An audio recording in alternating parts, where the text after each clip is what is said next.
జమ్మూ కాశ్మీర్లోని కిష్ట్వార్ జిల్లాలో cloud burst అయింది. మేఘ విస్ఫోటనం జరిగింది. దీంతో అక్కడ ఆకస్మిక వరదలు రావడంతో ఇల్లు రోడ్లు అన్ని మునిగిపోయాయి. అసలు ఇక్కడ క్లౌడ్ బర్స్ట్ మేఘ విస్ఫోటనం అంటే ఏంటో ఒకసారి చూద్దాం. ఎక్కడైతే పర్వత శ్రేణులు ఉంటాయో ఆ టైంలో చాలా హైట్కి లెగుస్తాయి క్యూములోనింబస్ మేఘాలు.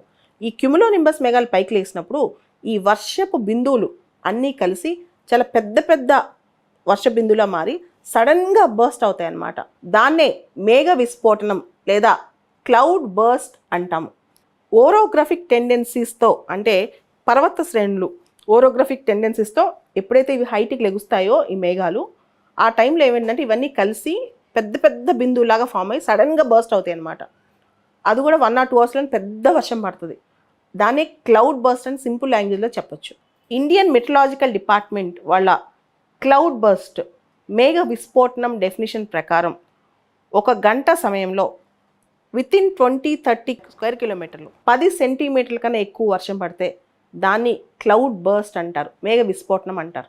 ఈ క్లౌడ్ బర్స్ట్ అనేది తక్కువ ప్రాంతంలోనే ఒక చిన్న ప్లేస్లో కుంభవృష్టి పడుద్ది అనమాట. 10 సెంటీమీటర్ల కన్నా ఎక్కువ వర్షం పడితే దాన్ని క్లౌడ్ బర్స్ట్ అంటారు, మేఘ విస్ఫోటనం అంటారు.